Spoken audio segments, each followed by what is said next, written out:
When Sean Scott meets Wendy Ellis in high school, it's love at first sight. She was a cheerleader. She was very pretty, especially those amazing blue eyes. With Wendy by his side, Sean strives for an elite military career. I had been accepted by West Point. West Point is the country's most prestigious military academy. Very few people actually make it all the way through and graduate. But Wendy's demands put Sean on the defensive. You're talking about a guy that won 2 Bronze Stars, and he's thinking everything's okay on the home front. She could very much damage his entire career. He could be court-martialed. I was terrified of what was going to come next. And the final assault is devastating. You never think that a person could be capable of something like that. The enemy was not abroad. The enemy was in his own household.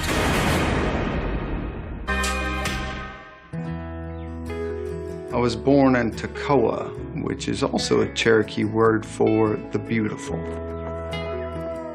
It's a small town, so you see everybody, especially from middle school through high school, almost every day.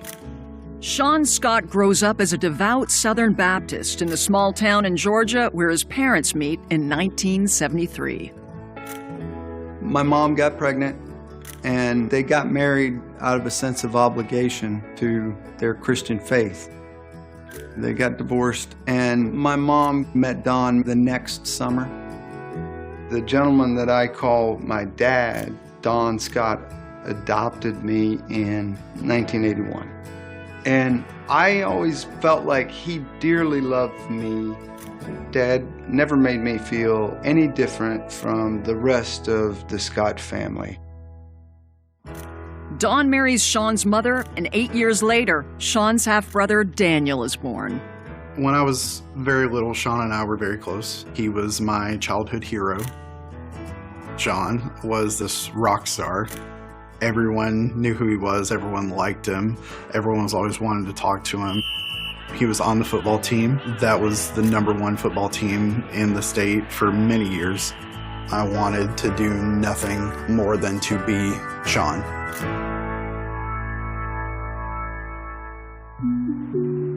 As he nears his junior year, Sean starts thinking about his future. He has huge aspirations for college, but his mom is an artist, and his stepdad is retired from the Navy. And both my mom and dad sat me down and said, look, son, we're concerned that if you're going to go to college, you're going to have to figure out how to finance it yourself because we don't have the means to help you. So I started looking for all the schools that had cheap tuition, and then I landed on the United States Military Academy at West Point, and tuition per semester was $0. I'm like, wow, that's going to be easy to afford. But West Point is the most prestigious military academy in the country and extremely difficult to get into. So I spent a lot of time from 10th grade on in the guidance counselor's office. That's how I came into Trish Ellis's circle of awareness. Trish Ellis, a bookkeeper at the school inside the guidance department, is the wife of a prominent pharmacist in town and the mother of Wendy Ellis. Wendy was very outgoing and friendly, smiling all the time. She was a cheerleader. I do remember Trish Ellis, Wendy's mother, being very, very much supportive of Sean. I believe that she saw that that would be very promising for her daughter. Trish stops me one day and says, hey, Sean, Wendy is struggling in algebra. Do you mind tutoring her? And we'll be happy to pay you. I'm like, I'll do that for free. I'll pay you to do that. Wendy pretended to be struggling to learn and not be able to understand it. She would bat her eyes at me, which really excited me. I was just mesmerized by the radiant blue eyes that she had. I really enjoyed the interaction with Wendy. During the last semester of his senior year, Sean notices that Wendy is absent from school. I passed Trish's office and I said, "Hey, Trish, I haven't seen Wendy in school in like 2 weeks. Is she all right?" And she says, "Oh, well, it's pretty sad, but she's in the hospital down near Atlanta for a eating disorder, bulimia and anorexia." Sean decides to show support for Wendy and visits her. When I came in, she looked pitiful. When she saw me, she just lit up. Her eyes got wide. She said, "Sean, you came to see me." And that just got me right there. It's probably the initial seed that made me ask her to go with me to our senior prom. Sean is delighted when Wendy recovers and agrees to go to the prom with him. The night before my prom, I got home and there was all this paperwork laid out. There's a set of orders with my name on it, and there's instructions to coordinate travel to West Point. I was so relieved. The next afternoon, I picked up Wendy. We took pictures, and then we were off to dinner and then to the high school gymnasium. The news of Sean's acceptance into West Point spreads throughout the dance. Herb and Trish Ellis were chaperones, and they looked like they were overjoyed. Wendy said, "Oh, everyone is so proud of you, and I love you so much." You know, that night, I probably said I love you so that she would kiss me again.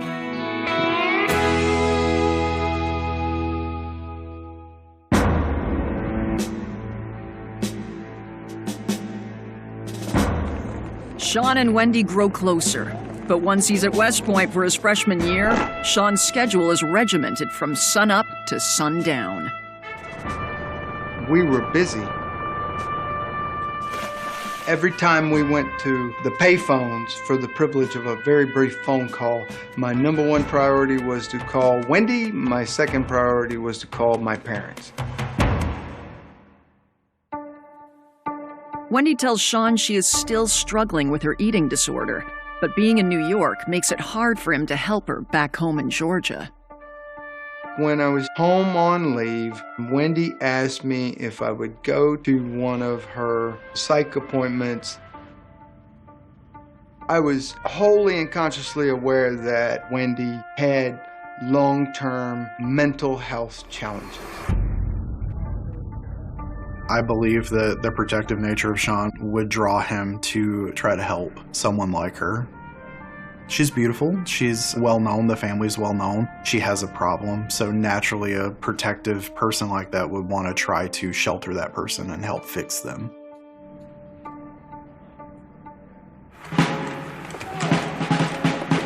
At West Point, the years in the calendar seem to fly by, but every day seems like it's an eternity. So in order to help make the experience tolerable, there are a series of milestone events that include a speech, a ball, a dinner, and one of those is called 500th Night. The event takes place during Sean's junior year, and Wendy's parents drive her from Georgia to New York to celebrate. They allowed Wendy and I to have some private time alone. Wendy and I enjoyed a wonderful night, and I was really excited and proud to show off my girlfriend from my hometown. It was just like a night of joy and excitement. With only one more year till Sean's graduation, the future looks bright if they can get a handle on Wendy's health issues. One day, we were out shopping together, and she just fainted right there in the store. She refused to have an ambulance called. She said that she had diabetes. I had no clue she had diabetes. Wendy Scott is a very manipulative woman, and she's very dangerous. She craved attention and affection from others, and she went to any length to get that. Now I don't know what to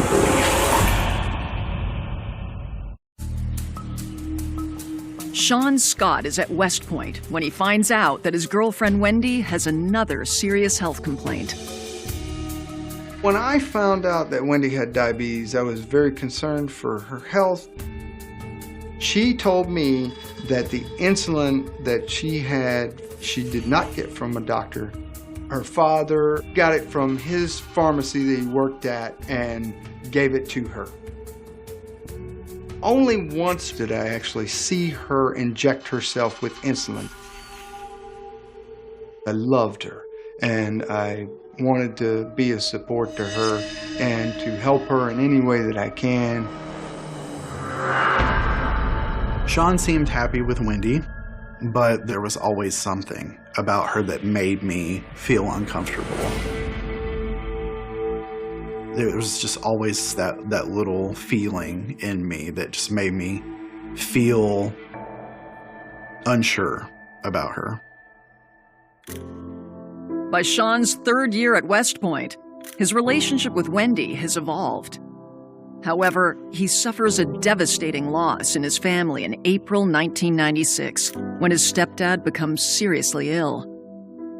I made it home on emergency leave from West Point just in time. I remember Sean opening the door to the ICU in his uniform from West Point and running through the ICU to my father's side. And then I was taken out of the room, but I remember looking back and seeing Sean sitting there holding his hand. I was holding his hand when he took his last breath. I held on to it until I felt the warmth leave.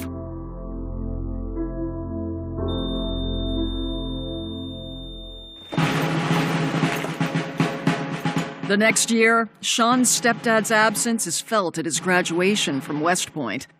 But Sean is able to celebrate with Wendy and family. My mom, my brother, Herb, Trish, Wendy's grandparents came and attended. I was full of pride and exuberance. I had people in my hometown that were there. I was going to get to shake hands with the President of the United States. It was just a great day all around. A few days later, Sean and Wendy drive from New York to Georgia to elope without family present. Wendy and I got married in a tiny little chapel on June 3rd, 1997. My best friend Joe was my best man, and he brought along his wife. Wendy was over the top. She acted as if she was about to faint. She did not focus on me. She had a hard time getting through her vows. So that part was kind of bizarre. We had made plans for a honeymoon, and we drove straight through the night to Myrtle Beach, South Carolina. Wendy was not interested in any physical intimacy, and she said that she was feeling physically ill, and that was a great disappointment. But to me, that was not as important as abiding by my vow to love, cherish, and care for her in sickness and in health. I was okay with that because there are higher priorities than my own carnal satisfaction.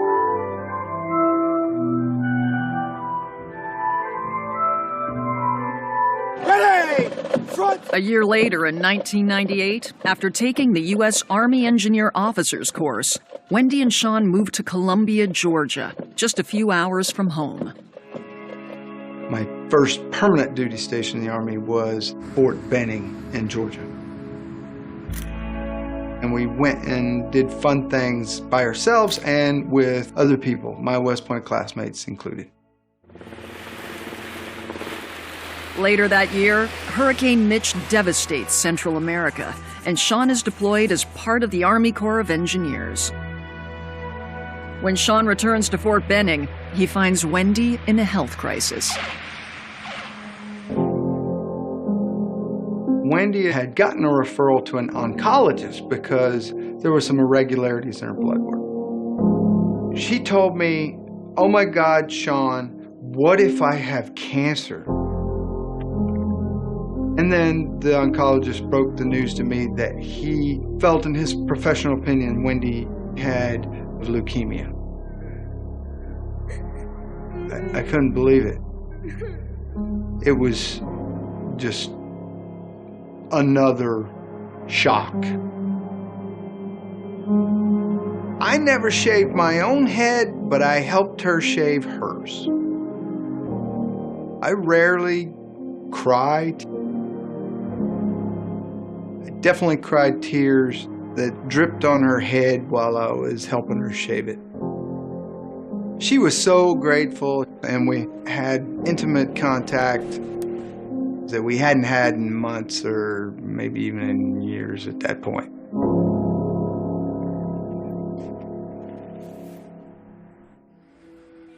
Wendy tells Sean that she wants to do the treatments on her own, so as not to distract him from his work. She said, "I've found a specialist that can treat me right here at the hospital. You can just drop me off in the morning, and then I'll find a ride home."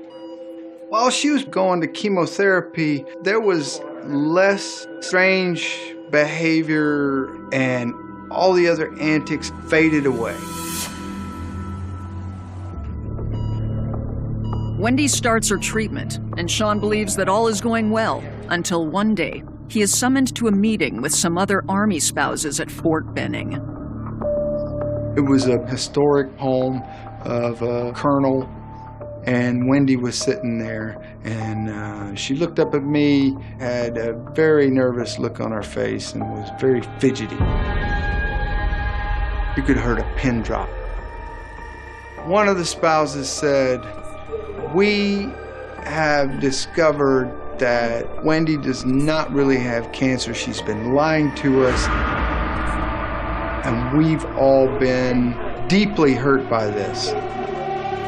I couldn't say anything. I was filled with rage.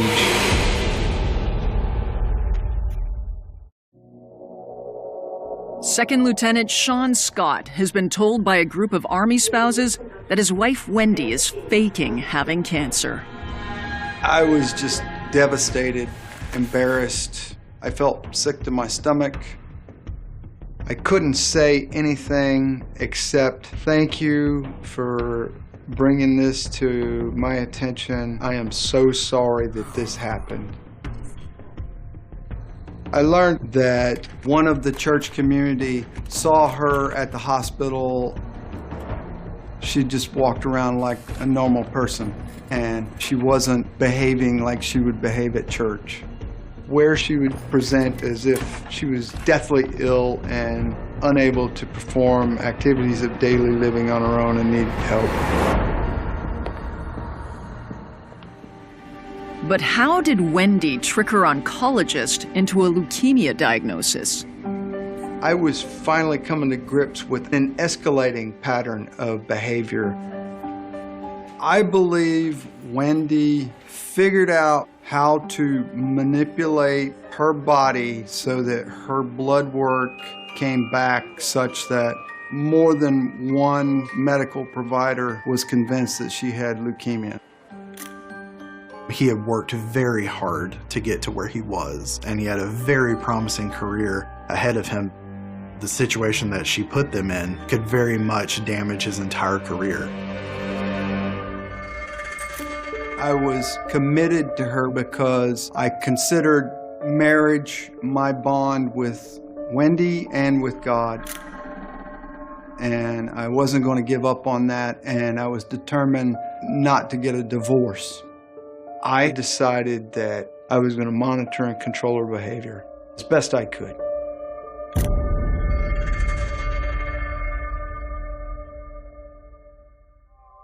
For the next 2 years, Sean focuses on the demands of his career and spends less and less time with Wendy. In April of 2002, he is notified that Wendy is in the ER because of a complication related to her diabetes. The physician on call was present. After the whole cancer thing, I knew from then on that she was faking. She found some new docs who didn't know her backstory. I said, look, doc, I respect what you do, and I just want you to know that I know without a shadow of a doubt that my wife does not have diabetes. Never has. He paused, looked at me in the eyes for a second and said, okay, would you like for me to put her on a 72-hour hold? I came in and told her she was going to a psych ward, and she was livid. She was throwing objects at me. She was yelling at me.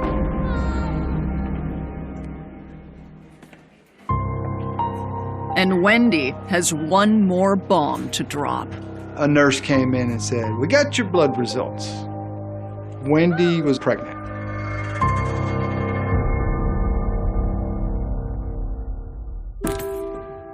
On December 13th, 2002, Sean and Wendy's daughter is born with hydrocephalus, a condition that will require multiple surgeries.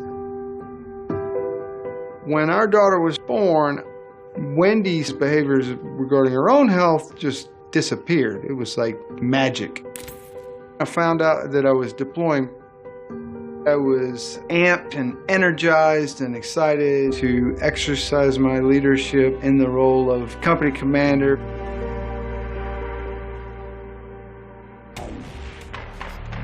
Sean is deployed to Kuwait, but gets emergency medical leave to return to the U.S. in March 2004. I was back in the States in Chapel Hill, North Carolina for the first of a series of brain surgeries for our daughter at a UNC medical center.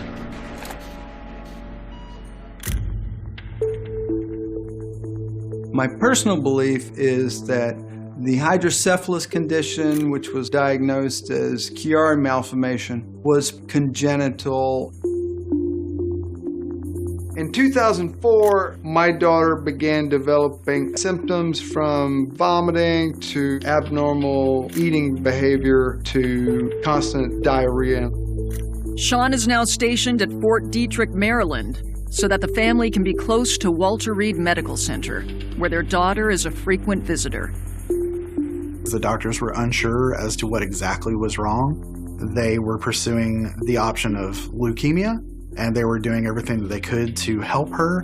Over the next 3 years, Sean and Wendy pull closer together. Wendy is no longer faking health issues and gives birth to a son who is underweight but otherwise healthy. At Walter Reed, the doctors cannot determine the cause of Sean's daughter's ongoing symptoms. My daughter underwent hundreds of diagnostic procedures. The spinal tap, that's an extremely painful procedure, and it was gut-wrenching, heartbreaking to be present and in the room with her. In June of 2007, Sean gets a call from Wendy. There's going to be a multidisciplinary team meeting. So all the specialists, along with the primary care manager, meet in a room with the parents, and one of the lead GI physicians laid a bombshell. There are levels of magnesium in your daughter's system that I cannot account for. So that tells me that either you pointing at me or you pointing at Wendy or both of you have been giving your daughter magnesium of some form. And Wendy confessed on the spot. I did it, and I looked at her in front of all these people. All I could say was, how could you?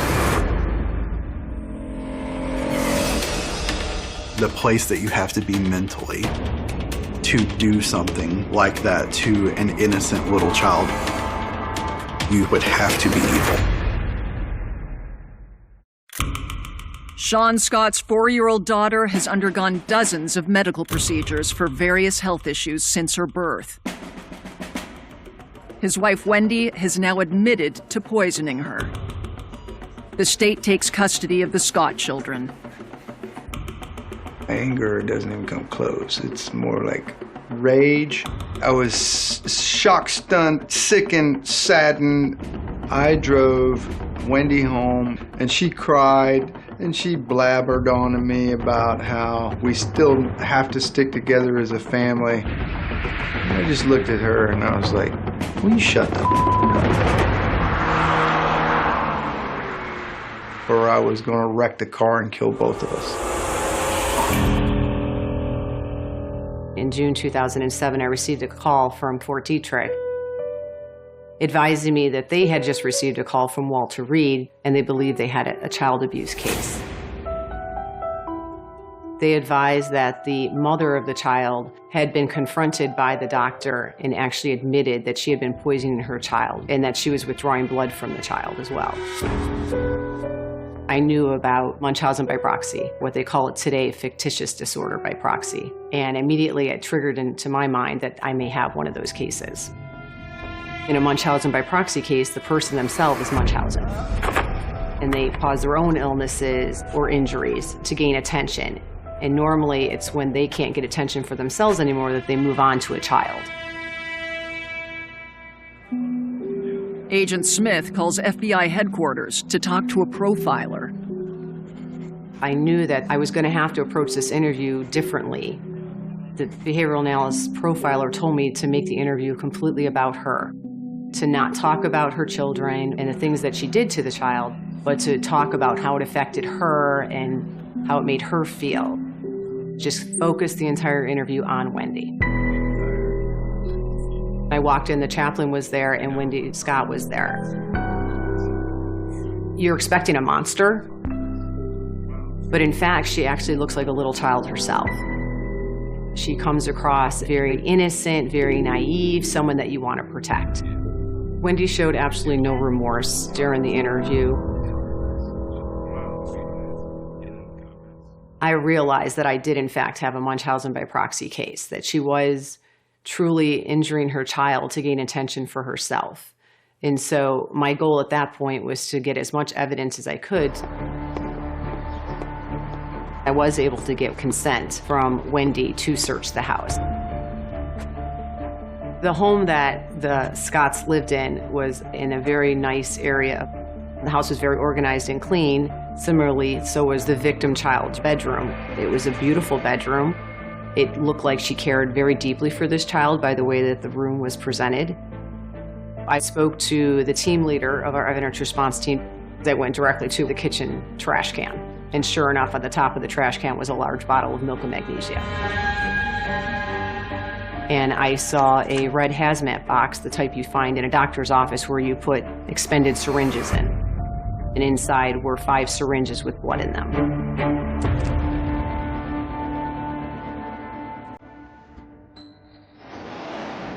I actually took the photo books to see if they told any type of story. I was able to see things such as the child had straight hair. And I saw that Wendy had taken pictures of this victim child when she was putting curlers in her hair. I later interviewed the doctors at Walter Reed. They all described her as looking like Shirley Temple, who had curly hair. She wanted her daughter to look adorable and all the doctors to fall in love with her, to be the cutest kid on the floor, if you will. Wendy would do the child's hair in advance the night before, and then she would do something to the child to induce the symptoms that resulted in her bringing the child to the hospital. So it showed premeditation. I did learn through my investigation that Wendy herself had feigned illness at a previous base. She claimed she had leukemia, she was in a wheelchair, she'd shaved her head. She even shaved her eyebrows, literally had everyone absolutely convinced that she had it. She figured out a way to cause those type of symptoms in herself, and she was trying to do the same thing to her daughter. Sean must now prove he is a fit parent to regain custody of his children. I had a court date immediately. had to hire my own attorney. It was really devastating to him. But he picked himself up and began to make sure the children had a stable, safe place to be. The evidence, timing, and Sean's record of conduct eventually exonerate him from suspicion. Sean Scott had been serving his country, only to find that the enemy was not abroad. The enemy was in his own household, nearly killing his child. When the victim and the younger sibling were in Sean Scott's custody, they immediately started improving. The symptoms that the child presented with at Walter Reed Medical Center never, ever recurred. After convincing a judge that I was a fit parent, I got legal custody of my children. The case goes from FBI jurisdiction during the investigation to Maryland state prosecutors as they prepare for an indictment. Agent Smith reviewed with me the information she received from Dr. Delormier, the attending physician at Walter Reed Medical Center. This woman was causing her child a near-death medical condition. The symptoms progressed to dramatic blood loss to the point where on 3 different occasions that the child had to be transfused. Dr. Delormier testified that the child could very well have died with the amount of blood that was taken from her system. It was dangerous enough that as a prosecutor, I had to make sure that she never had contact with that child again, with her younger child, or with any child. That was my focus. On November 16, 2007, Wendy Scott is indicted on 15 charges. She was charged with at least 2 counts of first-degree child abuse, second-degree child abuse, first-degree assault, second-degree assault, and reckless endangerment. On March 13, 2008, Wendy Scott pleads guilty to first-degree child abuse. In exchange for dismissing the remaining counts, the defense agreed that at sentencing, the parties would be free to argue as to what the appropriate sentence would be. Wendy's sentencing hearing takes place 2 months later. When she first came into court, she was just fluttering around, smiling, talking to people. It was clear she wanted to be the center of attention. But she did not testify during the sentencing hearing. The state presented testimony principally from Dr. Delormier. He was so incensed by this whole incident and what that child had suffered. Because of the blood loss levels, the myriad of tests that she had had to undergo, the radiology she was subjected to, his testimony went to the permanency of the injury to that young victim. The defense, they were arguing that she didn't intend to hurt the child. The only reason she was doing it was because of her own mental disorder. She had been diagnosed with a borderline personality disorder. One of the manifestations of that was the fictitious disorder and fictitious disorder by proxy. But she knew that the blood she was withdrawing was causing the child to be transfused at least 3 times. And for her to say that she didn't know that what she was doing was causing harm is just not defensible. Concerned that Wendy will present a further risk to her daughter if she gets a light sentence, the prosecution presents surprising evidence that her disorder is deeply rooted. Even while on bail, Wendy had been exhibiting classic fictitious disorder behaviors. She decided to get a job, and while she was there, I discovered that she was faking cancer and diabetes. She would go on her lunch break and sit in her car on a 90-plus degree day, and then passing out, and that the ambulance would be called. She submits a request to this employer requesting time off, saying that she had lymphoma and that she needed to go for chemo on a weekly basis. She was engaging in this very type of behavior, even at a time where she was participating in counseling and under the supervision of a psychiatric professional. She was doing this again. This revelation seals Wendy's fate with the judge.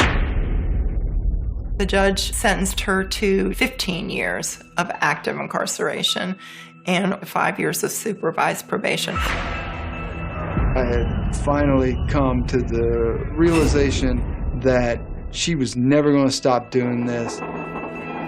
Sean takes off his wedding ring, files for divorce, and visits Wendy in jail one last time.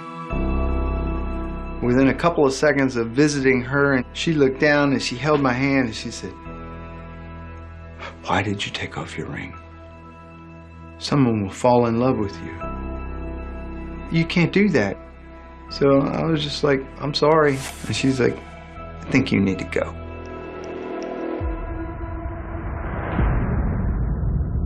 After 11 years of trauma, Sean is free to find love with a new partner and discovers there is light at the end of the tunnel. My brother and Sean worked together at Walter Reed. We were both going through divorces about the same time, and we were friends. I wanted to help Sean primarily because I knew what a wonderful man he was. As a mother, it's an overwhelming story to hear. It still hurts to this day. Yeah, I felt terrible for him because it was a lot. And as a mom, like, our kids are close in age, so it really hit home. Our friendship grew more and more. Once his divorce was final, it was like an instant connection. Sean's children needed a lot of healing and love and support due to the damage that was caused by Wendy Scott. In 2010, Sean and Rachel marry and blend their families. Rachel becomes the loving and protective mother Sean's kids have never known. While Sean was deployed to Afghanistan, Wendy submitted a request for reconsideration. She wanted to reduce her prison time, and we feel that she coordinated that request in knowing that Sean was in Afghanistan, and so I attended that request. It was probably the most terrifying day of my life because I really didn't want to see Wendy in person, but I was also proud to speak on the kid's behalf because he was obviously not able to be there. For the first time since her arrest, Wendy takes the stand. You start by telling him your name. Wendy Michelle Scott. Do you have any children? Yes, I do. She obviously presented a very positive picture of her accomplishments. Do you currently believe you're a danger to the community? No, I am not. Not one mention was made about the child. She knew that her counseling would not be successful if she was not able to be honest. So I asked her, "Tell me what you did to your daughter." Ms. Scott, could you tell us, please, what you did to... And she was very taken aback by that. The defense, of course, objected to it, and the judge wanted to hear the answer, too. She hemmed and she hawed. Miss Angel, I am not a doctor. I cannot honestly, under oath, say that I know exactly what I did to her. I don't know. And I don't think she ever really did answer my question. I just said, "I have nothing more. I don't have any more questions." And then I read a victim impact statement. She works hard every single day of her life to try to be a typical kid. She will be scarred forever. It is something that we will deal with for the rest of her life. And part of that was I had said that his daughter had her feeding tube removed. And as I was saying that, there was a cheer from Wendy, like, "Yay!" Thank goodness I had the DA and the FBI agent on both sides of me because I think I would have done something mean. She did this to her daughter, and I'm the one that, along with Sean, we got rid of it and reached that milestone together. The damage and the harm that she did to an innocent little girl is just baffling. I think it's evil.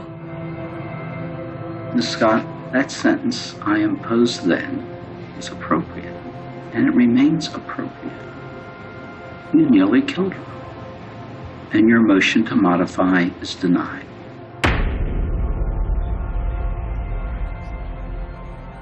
Wendy loses the appeal for a shortened sentence and serves her full term. Sean and the kids are in a much better place. We all had to do the hard work together as a family. One of my proudest moments was to be by his side when he was promoted to lieutenant colonel, because his career was almost destroyed because of Wendy. All 4 kids were at the ceremony, and of course, I cried. But it was just a very special day.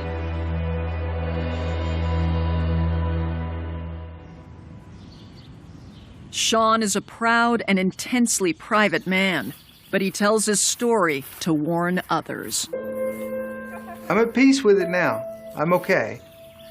I cherish and appreciate the love and support that my wife and my children and my... The house at 8213 West Summerdale Avenue looked like any other on that quiet street in Chicago. A modest, single-story ranch home with a low roofline, a trimmed lawn, and curtains that stayed drawn just a little too often. In winter, snow settled evenly across its roof, undisturbed. In summer, children rode their bikes past it without slowing down. Nothing about it demanded attention. Nothing about it warned you to look closer. And yet, beneath that house, silence had weight. It wasn't the kind of silence you notice right away. It didn't echo. It didn't ring. It pressed downward, thick and unmoving, like the earth itself was holding its breath. Beneath the floorboards, under layers of concrete and crawlspace dirt, something waited. Not hidden in the sense of being forgotten. Hidden in the sense of being deliberately buried, carefully arranged, and slowly decaying in the dark. Long before anyone would tear up those floors, before flashlights cut through that suffocating crawlspace, before the smell became something investigators would never forget, there was a man who smiled easily. He laughed at neighborhood gatherings. He shook hands firmly. He remembered names. John Wayne Gacy knew how to make people comfortable. He knew how to lean in just enough when someone spoke, how to nod at the right moment, how to make a joke land without trying too hard. If you met him at a community event, you would have walked away thinking he was reliable. Solid. The kind of man who could be trusted with responsibility. Sometimes, he wore a costume. A bright clown suit.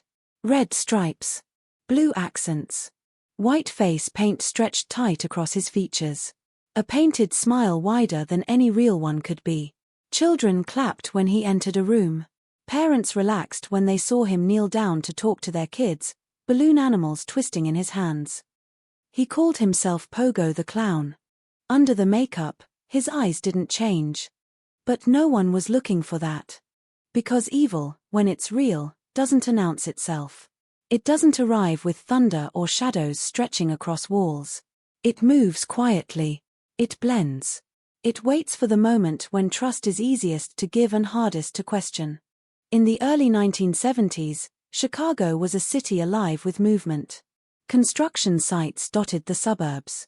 Young men looked for work, for opportunity, for a way to step into adulthood with something steady beneath their feet.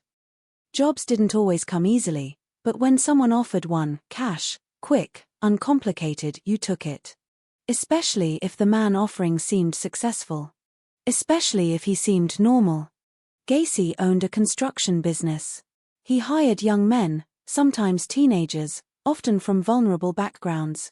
Some were drifting, some were just starting out, some were trying to prove something to themselves or to their families. They showed up for interviews or casual meetings, stepping into his world with cautious optimism. They didn't know they were stepping into a trap. At first, everything felt ordinary. A conversation. Maybe a drink. Maybe a promise of work starting soon. Gacy had a way of lowering defenses, of making the atmosphere feel relaxed, almost friendly. He could turn a stranger into someone who felt like they'd known him for weeks in the span of an hour. And then, at some point, the tone shifted. Not abruptly. Not enough to set off alarms right away. Just a slight change in energy. A joke that lingered too long. A look that held a second too much weight behind it. A suggestion framed as something harmless. He liked to show a trick. It was simple, almost childish. A pair of handcuffs. He'd snap one side onto his own wrist, demonstrating how easily they could be slipped on. Then he'd offer them to the other person, encouraging them to try it. Laughing, reassuring, casual. Most people didn't hesitate. Why would they? It was a trick. A joke. A moment of shared amusement. The second the metal clicked shut around their wrist, the balance of power shifted. Because what he didn't show, what he never mentioned, was that he knew how to lock them in a way that made escape nearly impossible without a key. And he had the only one. What followed was not immediate chaos. Not always screaming or struggle in the way movies portray. Sometimes it was confusion first. A nervous laugh. A question. A realization that something wasn't right. Then came fear. Real fear doesn't arrive all at once. It creeps in. It tightens your chest. It sharpens every sound in the room. It makes you aware of how alone you are, how far you are from help, how completely the situation has slipped out of your control. Gacy fed on that moment. He watched it unfold in their eyes. He watched the exact second they understood. Over the years, the pattern repeated. Again and again. Each time slightly different, but always leading to the same end. Young men vanished. Families waited. Friends wondered. Police reports were filed, sometimes quickly, sometimes after delays that cost precious time. But disappearances, especially in a large city, don't always connect immediately. One missing teenager doesn't necessarily link to another. Lives move in different circles. Clues scatter. And Gacy remained where he was. Hosting barbecues. Attending events. Laughing with neighbors. Dressing up as Pogo the Clown, entertaining children whose parents trusted him without hesitation. Above ground, everything continued as normal. Below ground, the house was filling. The crawl space beneath the home wasn't meant for people. It was cramped, dark, barely accessible. The air was thick, unmoving. Dirt packed tightly between structural supports. It was the kind of place you'd avoid unless absolutely necessary. That's exactly why it worked. One body might have been discovered. Two might have raised suspicion. But over time, as the ground was disturbed again and again, as layers formed, as the smell slowly seeped into the structure of the house itself, something strange began to happen. The house adapted. Or maybe Gacy did. He learned how to mask it. How to explain it. Plumbing issues. Dampness. The ordinary inconveniences of an aging home. Neighbors noticed smells occasionally, but nothing sustained enough to trigger alarm. Not yet. Because horror, when it hides in plain sight, depends on doubt. People question themselves before they question someone they think they know. By 1978, the pattern of disappearances had grown impossible to ignore, even if no one had yet connected all the dots. There were too many young men who simply didn't come home. Too many stories that ended with unanswered questions. And then, one case pushed everything forward. A teenage boy vanished. He was last seen alive in a context that would eventually lead investigators to Gacy's door. At first, it was just another missing person case. Another family waiting for answers. Another name added to a growing list that, at the time, still didn't fully overlap in the minds of law enforcement. But this time, something was different. This time, the trail didn't go cold. As investigators began to dig not literally at first, but methodically, piece by piece, they started to see inconsistencies. Timelines that didn't quite line up. Statements that felt rehearsed. A presence that kept appearing at the edges of the case, subtle but persistent. Gacy didn't panic. Not outwardly. He continued his routines. Continued his conversations. Continued presenting the same carefully constructed version of himself to the world. But cracks had begun to form, even if they were too small for anyone else to notice just yet. Because the truth has a way of surfacing. Even when it's buried beneath layers of soil, concrete, and deliberate denial. And when it does, it rarely emerges gently. It tears through everything in its path. The moment investigators would finally step into that house with real suspicion, with the authority to look beyond surface appearances, would mark the beginning of one of the most disturbing discoveries in criminal history. But at this point in the story, none of that had happened yet. At this point, the house still stood quiet. The floors remained intact. The neighbors went about their days. And beneath it all, in the suffocating darkness, the truth waited, silent, patient, and far more horrific than anyone on that street could have imagined. Chicago in the 1970s was a city that never seemed to sit still. Even in its quieter neighborhoods, there was a constant undercurrent of motion, a sense that life was always pushing forward whether people were ready or not. In the Northwest Side, where modest homes lined tree-shaded streets and neighbors recognized each other by face if not by name, the rhythm was steadier. People left for work in the morning, returned in the evening, and trusted that the world inside their small radius was predictable enough to feel safe. Norwood Park was one of those places. It didn't carry the urgency of downtown or the rough edge of more volatile districts. It was residential, structured, the kind of neighborhood where routine became a form of comfort. Lawns were kept trimmed, porches were swept, and houses stood close enough to suggest community but far enough apart to preserve privacy. Children walked to school. Teenagers lingered on sidewalks in the evening light. On weekends, the smell of charcoal grills drifted lazily across fences. It was the kind of place where people believed they knew what danger looked like, and more importantly, believed it existed somewhere else. Into that setting, John Wayne Gacy fit almost perfectly. He wasn't just a resident. He was involved. He participated. He built a presence that extended beyond the walls of his home and into the fabric of the neighborhood itself. There's a particular kind of trust reserved for people who show up consistently, who volunteer, who shake hands and offer help without being asked. Gacy understood that instinctively, or perhaps he learned it over time, refining it into something deliberate. He ran a construction business that gave him both income and access. It gave him legitimacy. It allowed him to present himself as a hard-working, self-made man, someone who understood the value of effort and discipline. In a city that respected labor, that mattered. When he spoke about jobs, about hiring, about opportunities, it didn't sound like a favor. It sounded like a transaction rooted in fairness. And fairness is disarming. He hosted gatherings. Nothing extravagant, just enough to maintain connections. A few drinks, casual conversation, laughter that carried across rooms without drawing too much attention. He knew how to move through those spaces, when to speak and when to listen, how to mirror the tone of whoever stood in front of him. If someone complained about work, he nodded in understanding. If someone joked, he laughed just loudly enough to keep the mood alive. There was no single moment where he seemed remarkable. That was part of the illusion.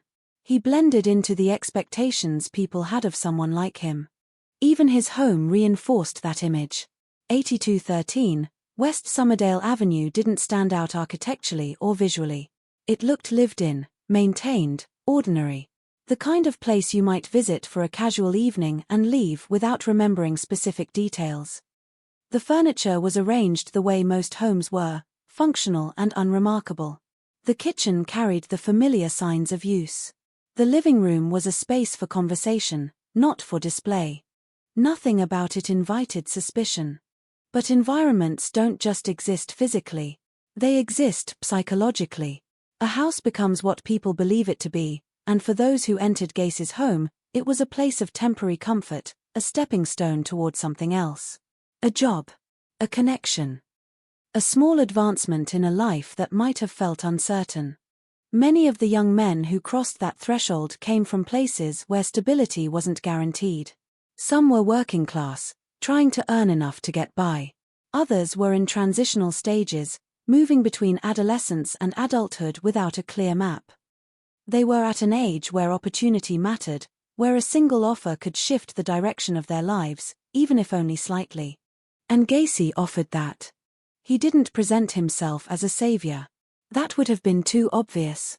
Instead, he positioned himself as a gateway. Someone who could provide work, who had contacts, who could make things easier if given a chance. It wasn't an extraordinary promise, but it was enough. Trust, in these situations, doesn't form all at once. It builds through small interactions. A conversation that feels natural. A tone that feels reassuring. A setting that doesn't trigger alarm. By the time doubt begins to surface, it often feels impolite to act on it. That hesitation is where danger lives. At the same time, the broader cultural context of the 1970s played its own role in shaping how these events unfolded. Communication wasn't instantaneous. Missing person cases didn't always receive immediate, coordinated attention. Information moved slower, and connections between separate incidents were harder to establish. A disappearance in one part of the city didn't automatically link to another, especially when the victims came from different backgrounds or social circles. There was also an underlying assumption that young men could take care of themselves, that if they disappeared, there might be reasons that didn't involve foul play. They might have left voluntarily. They might have run into trouble of their own making. Those assumptions didn't come from cruelty but from a framework that underestimated vulnerability. It created gaps. Gaps where patterns could form unnoticed. Gaps where someone like Gacy could operate without immediate detection. Within his own life, there were contradictions that rarely surfaced in full view. On one hand, he maintained the image of a responsible adult, engaged in business and community life. On the other, there were behaviors and impulses that existed entirely outside that image, hidden not just from others but compartmentalized in a way that allowed him to function without visible disruption. That compartmentalization is difficult to grasp from the outside. It requires a separation between action and identity that most people don't experience. To interact with others as if nothing is wrong while carrying out acts of extreme violence demands a level of psychological division that feels almost impossible. But it wasn't impossible. It was happening. Inside that house, the physical space itself began to reflect that duality. Above ground, rooms remained orderly. Conversations continued. Daily routines unfolded without interruption. Below ground, the crawl space transformed into something else entirely, a hidden extension of the man who lived above it. The more time passed, the more entrenched that hidden world became. It wasn't just about concealment. It was about control. About creating a space where actions could be contained, where consequences could be delayed, where reality could be reshaped to fit a narrative that only one person fully understood. And still, from the outside, everything appeared stable. Neighbors might have noticed small things, moments that felt slightly off but not enough to justify concern. A smell that lingered longer than expected. A behavior that didn't quite align with the image they had formed. But those moments were easy to dismiss. Life was busy. Attention was divided. People had their own problems to manage. Suspicion requires focus, and focus is often in short supply. Law enforcement, too, operated within the limits of the time. Without clear connections between cases, without immediate evidence tying disappearances together, investigations remained fragmented. Each case existed within its own boundaries, handled individually rather than as part of a larger pattern. It wasn't negligence. It was the reality of the system. And within that reality, the stage was set. A neighborhood that trusted its own stability. A man who understood how to embody that stability. A series of disappearances that had yet to form a coherent narrative. A house that held more than anyone realized. All of these elements coexisted, overlapping in ways that would only become clear in hindsight. At the time, they were just pieces, scattered and incomplete, waiting for something to bring them together. That something was already approaching, even if no one could see it yet. Because settings like this don't collapse all at once. They shift gradually, almost imperceptibly, until a single event forces everything into focus. A moment that transforms background noise into a signal too loud to ignore.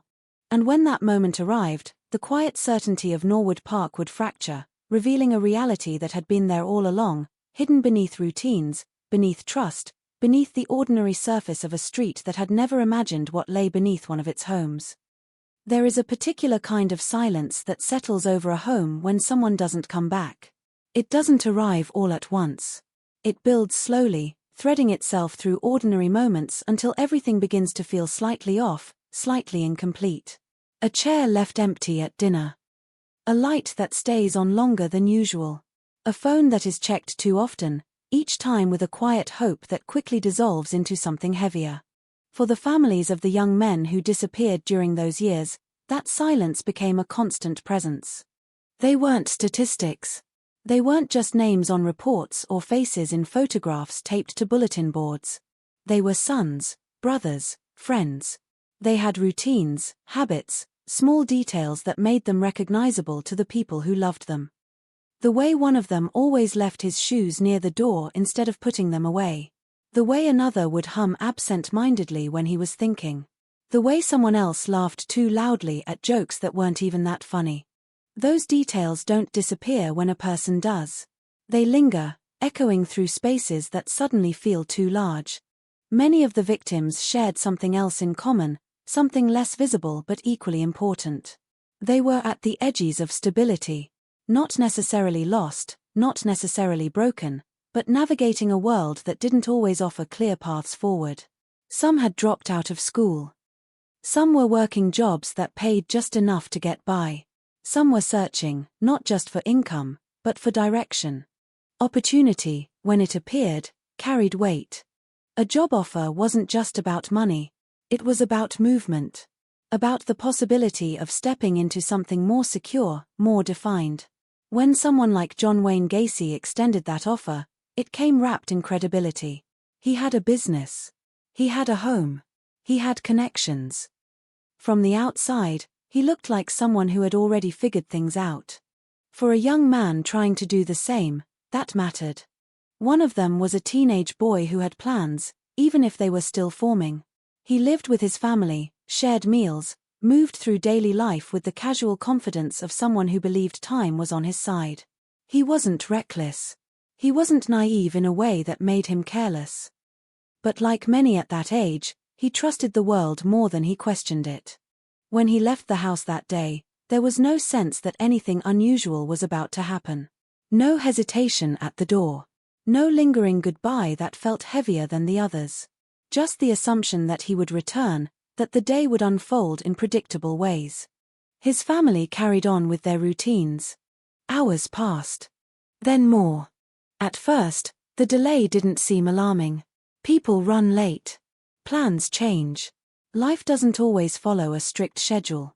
But as daylight faded and evening settled in, the absence began to take shape. It wasn't just that he wasn't home. It was that something felt wrong in a way that was difficult to articulate. Phones were checked. Calls were made. Friends were contacted. Each conversation carried a subtle shift in tone, from casual inquiry to quiet concern. No one had seen him. No one knew where he was. That's when the silence began to deepen. For another family, the story unfolded differently but ended in the same place. Their son had been working, trying to build something steady.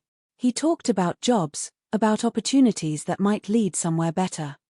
When he mentioned a potential connection with a local contractor, it didn't raise suspicion. It sounded like progress. He left with that sense of purpose. And then he didn't come back. Days turned into nights filled with waiting. The front door became a focal point, each small sound outside drawing attention. The possibility that he might walk in at any moment lingered, even as it became less likely. Hope doesn't disappear quickly. It fades gradually, resisting the weight of reality for as long as it can. In another part of the city, a different family faced the same growing dread. Their son had his own rhythm, his own way of moving through the world. He had friends, habits, a presence that filled the spaces he occupied. When he vanished, it wasn't just an absence. It was a disruption, a fracture in the pattern of daily life that couldn't be explained away. They retraced his steps as best they could. Who had he spoken to? Where had he gone? What had he planned to do next? The answers led in circles. Each family experienced the same progression of emotion, even if the details varied. Confusion came first, followed by concern, then fear. Real fear, the kind that settles in the chest and refuses to loosen its grip. It wasn't dramatic. It wasn't loud. It was persistent, a constant awareness that something was deeply wrong. And yet, at the time, these stories remained separate. Different neighborhoods, different social circles, different timelines. There was no immediate thread connecting them, no clear pattern that could be identified and acted upon. To investigators, each case presented its own set of challenges, its own limited pool of information. To the families, those distinctions didn't matter. What mattered was the absence. What mattered was the not knowing. In some cases, there were small details that seemed insignificant at first but would later take on greater meaning. A mention of a man offering work. A name that surfaced briefly in conversation before being forgotten. A location that appeared in passing, noted but not emphasized. These fragments didn't form a complete picture on their own. They were pieces waiting for context, waiting for something to align them in a way that made sense. But context requires time. And time, in these situations, can be both an ally and an enemy. For every day that passed without answers, the distance between the victims and their last known moments grew wider. Memories became less precise. Details blurred. The urgency remained, but the clarity diminished. Still, the families didn't stop looking. They spoke to neighbors. They reached out to authorities. They held on to routines in the hope that familiarity might somehow bring their loved ones back. Meals were still prepared. Rooms were still kept intact. Personal belongings remained untouched, as if preserving them might preserve the person connected to them. There's a particular kind of pain in maintaining normalcy when everything feels anything but normal. It requires a quiet resilience, a decision to continue even when the outcome is uncertain. For some, there were moments of fragile hope. A reported sighting. A rumor. A possibility that seemed just real enough to believe. Those moments brought brief relief, a temporary lifting of the weight that had settled over their lives. But hope, when it's not grounded in truth, can be cruel. It rises quickly and falls even faster, leaving behind a deeper sense of loss. As more young men disappeared, the emotional landscape expanded beyond individual families.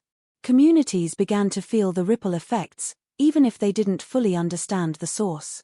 Conversations shifted. Awareness grew, but without a clear narrative, it remained unfocused. People became slightly more cautious, slightly more observant. But caution without direction can only go so far. Meanwhile, the man at the center of it all continued his life uninterrupted.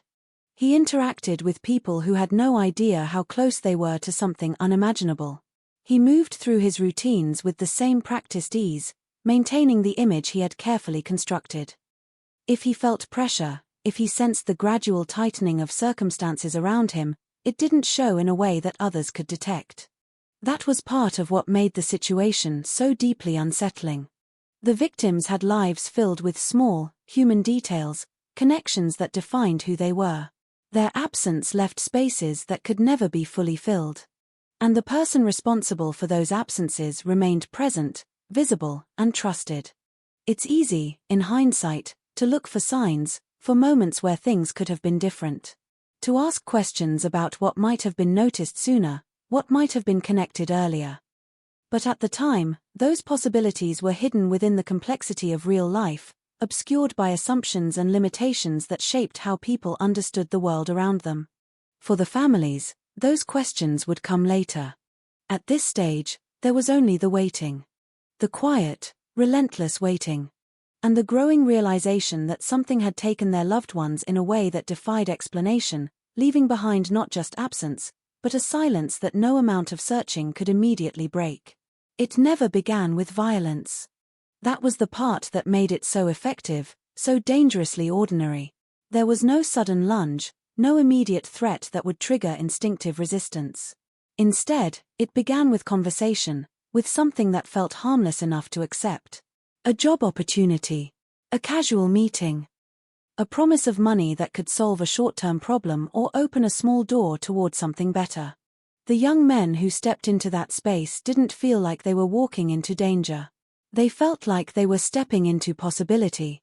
The house at 8213 West Somerdale Avenue held that illusion carefully. From the outside, it gave nothing away. From the inside, it was arranged to maintain a sense of normalcy. A place where someone could sit down, relax, believe that whatever came next would follow the same predictable logic as everything that had come before. Gacy understood how to control that environment. He knew how to set the tone within seconds, how to make someone feel like a guest rather than a target. His voice carried an ease that lowered defenses. His movements were unhurried, deliberate in a way that suggested confidence rather than calculation. He didn't rush. He didn't need to. Because control, in his world, wasn't about speed. It was about timing. A conversation would unfold naturally. Questions about work, about availability, about experience. Nothing too detailed, just enough to make the interaction feel legitimate. Sometimes there was laughter. Sometimes there was a drink offered, something to make the atmosphere even more relaxed. And then, at some point, he would shift the direction slightly. Not enough to alarm. Just enough to introduce something new. He would mention a trick. It was framed as a joke, a simple demonstration. Handcuffs, he would say, with a hint of amusement, as if sharing something mildly entertaining. He would show how easily they could be slipped on, how they weren't as restrictive as people assumed. There was a casualness to it, a sense that this was nothing more than a moment of light-hearted distraction. He would place one cuff around his own wrist, snapping it shut with practiced ease. Then he would twist his hand, manipulate the mechanism, and slip free, as if proving his point. It looked harmless. That was the point. When he offered the handcuffs to the other person, it didn't feel like a risk. It felt like participation. A continuation of the same easy interaction that had been established from the beginning. Most didn't hesitate. Why would they? There was no immediate reason to suspect that this small moment would change everything. The metal closed around their wrist with a soft click. It was a sound that didn't carry weight at first. Just a mechanical confirmation that the cuff was in place. But then came the realization. They couldn't get it off.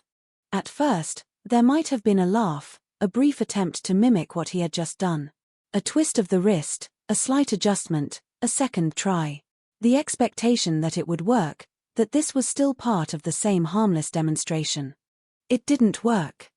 The shift in atmosphere was subtle but immediate. The room, which had felt open and relaxed, began to close in. The distance between them and the door seemed longer than it had a moment before. The air felt heavier, as if something invisible had settled into the space. Gacy didn't laugh anymore. That was often the first real sign that something had changed. His demeanor shifted, not dramatically, but enough to register. The ease in his expression faded into something more controlled, more focused. His movements became deliberate in a different way, no longer casual but purposeful. That was when confusion gave way to fear. Real fear isn't loud at first. It starts internally, a tightening in the chest, a quickening of breath. The mind begins to process possibilities, to search for explanations that still fit within a framework of safety. Maybe it's still a joke. Maybe this will end in a moment. But the longer it continues, the harder it becomes to maintain that belief. Gacy would close the distance between them, his presence no longer friendly but imposing. The balance of power had shifted completely, and there was no ambiguity left about who controlled the situation. From that point, the sequence varied in detail but not in outcome. The victims were restrained, often further immobilized beyond the initial handcuffs. The room that had once seemed ordinary became something else entirely, a space defined by control and isolation. The outside world felt impossibly far away, separated by walls that might as well have been miles thick. There was no audience. No one to witness what was happening. No one to intervene. What followed was not impulsive. It was structured, repeated, refined over time. Each action carried a sense of familiarity, as if it had been performed before, as if it would be performed again. That repetition removed any illusion that this was a momentary lapse or an isolated incident. It was a pattern. A deliberate one. The victims experienced those moments differently, but the core of it remained the same. The realization that they had been deceived. The understanding that the person standing in front of them was not who he had pretended to be. The growing awareness that escape was unlikely. Time, in those situations, becomes distorted. Seconds stretch. Minutes lose their structure. The mind clings to fragments, to any possibility that the situation might shift, that something might interrupt the sequence. But nothing did. Gacy maintained control until the end. The methods he used ensured that the outcome was final. There was no ambiguity, no uncertainty about what had happened once it was over. The life that had entered that house with expectation and trust was extinguished in a space designed to conceal it. And then, the next phase began. What made the situation even more disturbing was what followed the violence.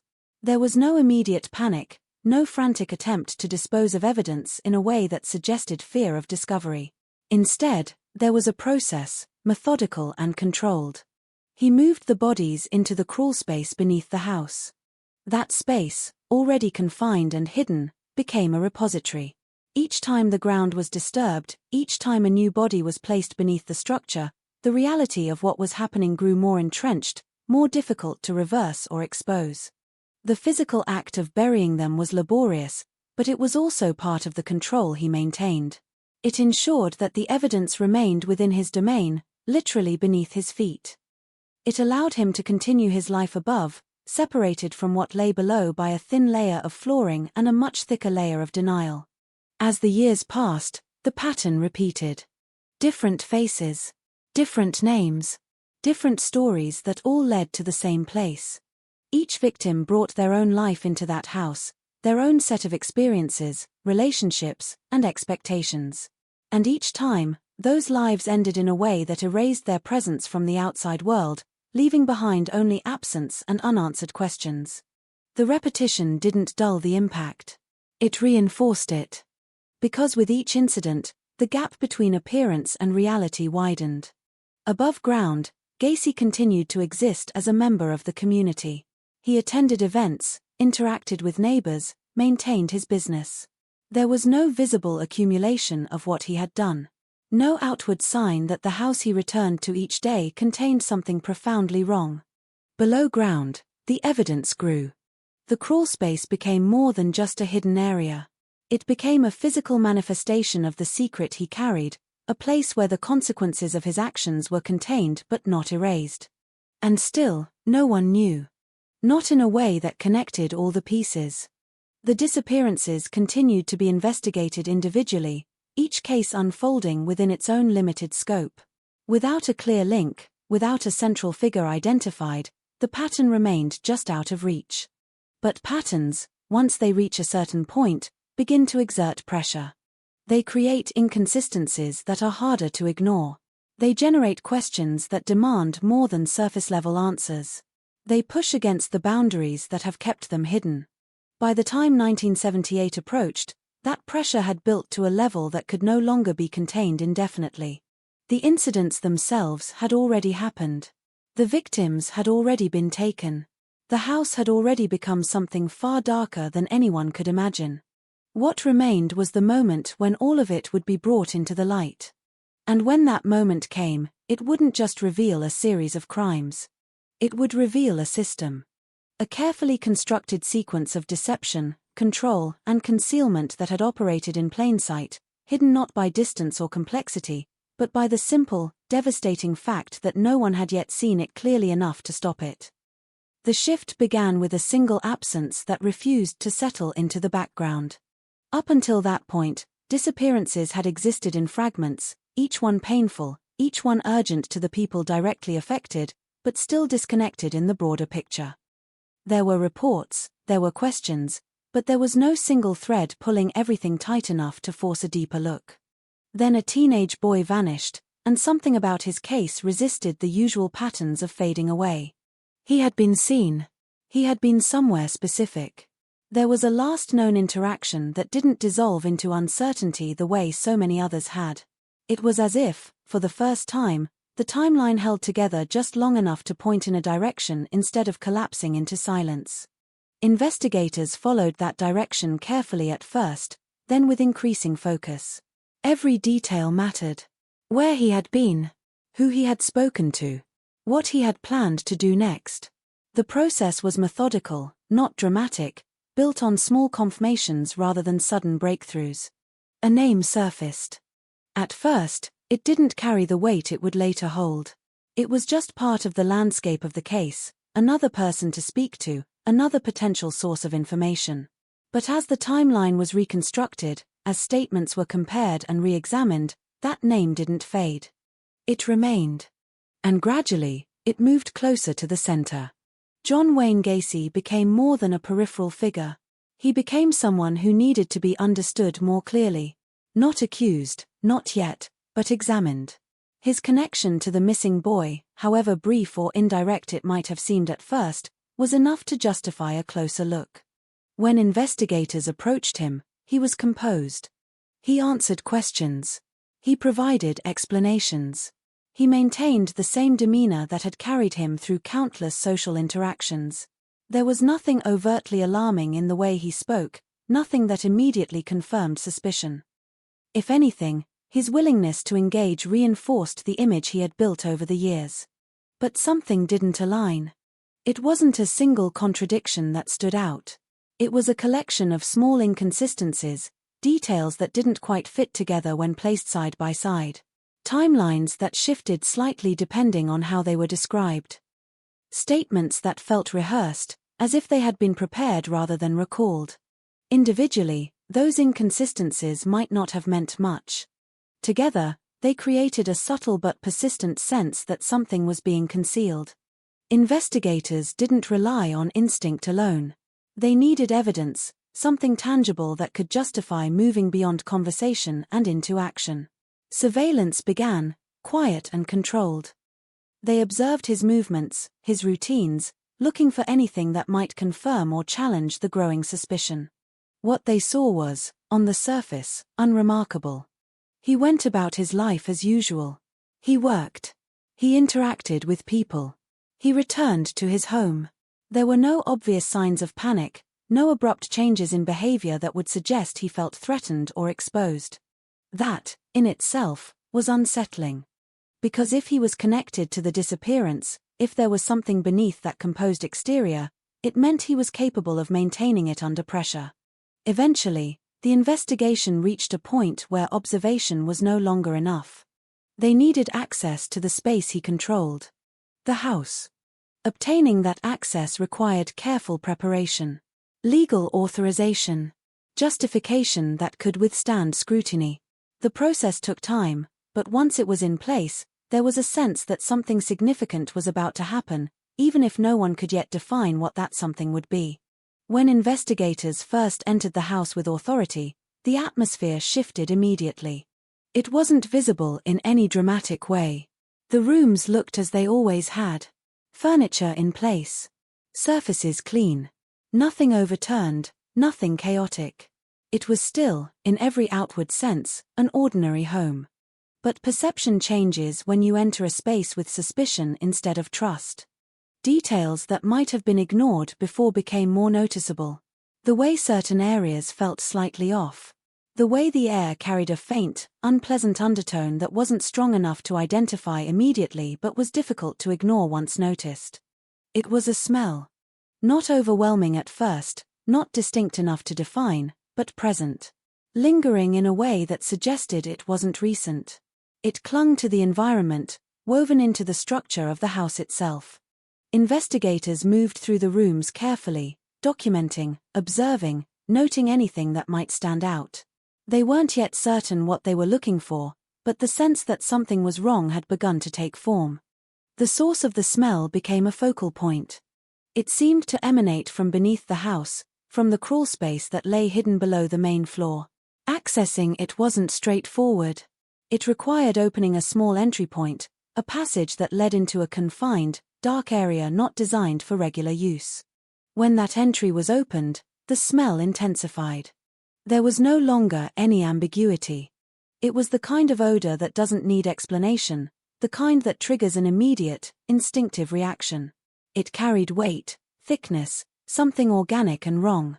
The air inside the crawlspace felt heavy, stagnant, as if it had been undisturbed for too long. Flashlights cut through the darkness, beams of light revealing a narrow, uneven ground of packed dirt. The space was low, forcing anyone entering to crouch or crawl. It wasn't a place meant for extended presence. And yet, something about it demanded to be examined. At first, what they saw didn't fully register. Disturbed soil. Areas where the ground looked uneven, as if it had been dug up and then covered again. It could have been explained away under different circumstances. Maintenance work. Structural adjustments. Ordinary reasons that, in isolation, wouldn't raise alarm. But combined with the smell, combined with the context of the investigation, those explanations began to fall apart. They started digging. The act itself was cautious at first, controlled. Each movement deliberate, each layer of soil removed with the awareness that something might lie beneath it. There was no certainty yet, but there was enough to continue. And then, the first discovery. It didn't take long once they began in the right place. A shape beneath the soil that didn't belong there. A form that interrupted the natural consistency of the ground. As more dirt was cleared away, the reality began to surface, slowly, undeniably. Human remains. The moment hung in the air, heavy and irreversible.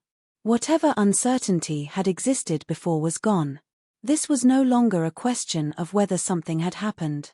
It was confirmation that something had been hidden, deliberately, within the space beneath that house. And it didn't stop there. As they continued to dig, more remains were uncovered. One after another, in different areas of the crawlspace, each discovery reinforcing the scale of what they were facing. It wasn't an isolated incident. It wasn't a single act of violence concealed in desperation. It was a pattern. A repeated action, carried out over time, hidden beneath the same structure that had stood undisturbed above it. The crawlspace, once just a neglected part of the house, became the center of the investigation. Every section of disturbed soil was examined. Every inch of the confined space was treated as potential evidence. The process was slow, methodical, and emotionally heavy for those involved. Because with each body recovered, the abstract idea of missing persons transformed into something concrete. These were the individuals who had vanished. These were the answers the families had been waiting for, though not in the form anyone would have hoped. Above ground, the house remained standing, unchanged in appearance. But its meaning had shifted completely. It was no longer just a residence. It was a crime scene of unimaginable scale, a place where the ordinary had concealed something profoundly horrific. News of the discoveries began to spread, first within investigative circles, then outward. The realization that multiple bodies had been found beneath a single home disrupted any lingering sense of normalcy.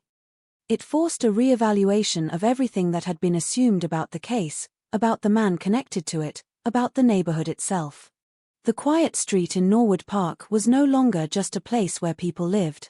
It was the location of something that defied comprehension. And as the excavation continued, as more evidence was brought to light, it became clear that this was only the beginning of understanding what had happened within those walls, and beneath them. The discovery didn't just answer questions. It created new ones. How long had this been happening? How many victims were there? How had it gone unnoticed for so long? Each question carried its own weight, its own implication that the truth was far more extensive than anyone had initially imagined. And at the center of it all was a man who, until that moment, had existed comfortably within the boundaries of normal life. Now, those boundaries had collapsed. And what lay beneath them was finally, impossibly, exposed. Once the crawlspace began to give up its secrets, the investigation changed shape entirely. What had started as a missing person case, focused, narrow, contained, expanded into something vast and overwhelming. Each body recovered wasn't just evidence, it was a question made physical. Who was this? Where had they come from? When had they disappeared? And how had all of this remained hidden for so long without anyone putting the pieces together? Inside the house, the work continued with careful precision. Outside, the pressure mounted. The scale of what had been uncovered demanded answers, but answers wouldn't come quickly. Identification alone would take time. Many of the victims had vanished months or years earlier. Some had no immediate records tying them to a specific place. Others had been reported missing, their cases long since cooled into silence. Investigators were now working against layers of time, trying to reconstruct lives that had ended long before anyone knew where to look. John Wayne Gacy, meanwhile, was no longer just a person of interest. He was at the center of everything. But even with bodies being pulled from beneath his home, the process of building a case wasn't as simple as it might seem from the outside. Evidence had to be catalogued, linked, verified. Each victim needed to be connected not just to the house, but to him in a way that would stand in court. And Gacy, even now, didn't collapse under the weight of what had been found. He spoke. But what he said didn't follow a single, consistent narrative. At times, he denied everything. He distanced himself from the crawl space, from the bodies, from any implication that he had been responsible. He suggested other possibilities, other explanations that didn't hold up under scrutiny but were offered with enough confidence to force investigators to consider them, if only briefly. At other times, his tone shifted. He acknowledged certain details, admitted to actions that edged closer to the truth without fully embracing it. These partial admissions created a complicated dynamic. They weren't enough to close the case, but they couldn't be ignored either.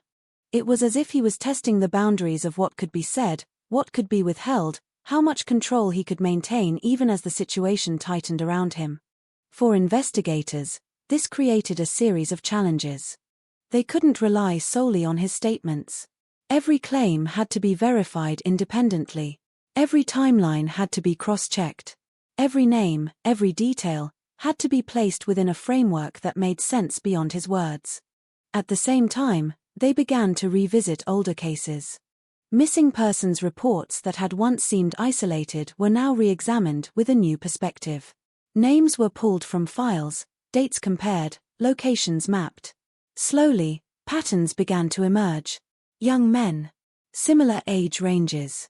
Disappearances that clustered within certain periods. And in some of those cases, there were faint connections to Gacy. A job offer. A meeting. A brief interaction that hadn't seemed significant at the time but now carried new weight. Families were contacted again. For many, it was the first time in months or years that anyone had reached out with new information. The conversations were difficult, filled with a mix of hope and dread. Hope that there might finally be answers. Dread that those answers might confirm the worst possible outcome. Descriptions were gathered. Dental records requested. Personal details revisited with painful precision. Each family contributed a piece to the larger puzzle, even as they faced the reality that their loved ones might be among those already recovered. Not all leads moved forward. Some paths ended quickly, revealing no connection. Others stretched out, promising something that ultimately didn't materialize. Investigations rarely move in a straight line, and this one was no exception. For every breakthrough, there were moments of frustration, of uncertainty, of waiting for results that seemed to take too long. There were also questions about whether Gacy had acted alone. The scale of the crimes raised that possibility. The logistics of luring, controlling, and disposing of so many victims over an extended period suggested a level of coordination that was difficult to fully comprehend. Investigators explored the idea that others might have been involved, whether directly or indirectly. Associates were questioned. Employees, acquaintances, anyone who had spent time in or around the house. Their statements were analyzed, compared, tested against known facts. Most denied any knowledge of what had happened. Some expressed shock, disbelief that someone they had known could be connected to something so horrific. And for the most part, those denials held. No clear evidence emerged to support the idea of accomplices. The possibility lingered, but it remained unproven, another thread that couldn't be fully resolved. Meanwhile, the physical evidence continued to accumulate.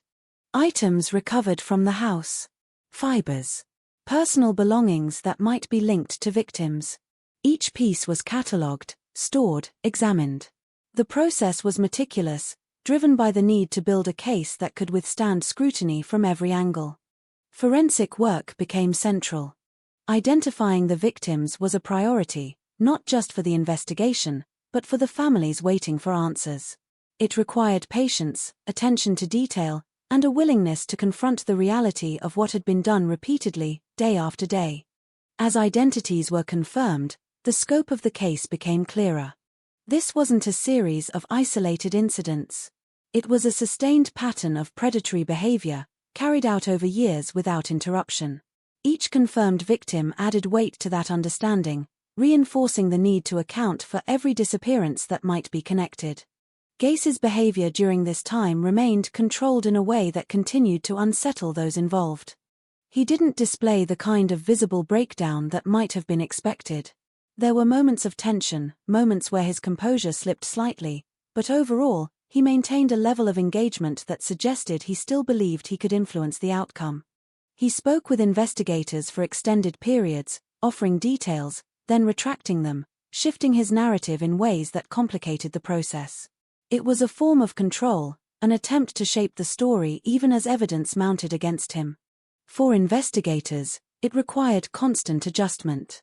They had to separate truth from manipulation, to identify which elements of his statements aligned with physical evidence and which were designed to mislead. It was a process that demanded both patience and skepticism, a careful balance between listening and verifying. Outside the investigation, public awareness grew rapidly. The discovery of multiple bodies beneath a suburban home captured attention in a way few cases ever had. The idea that such a scale of violence could exist within an ordinary neighborhood challenged assumptions about safety, about what could remain hidden in plain sight. Media coverage intensified. Details were reported, analyzed, repeated. The image of the house, once unremarkable, became a symbol.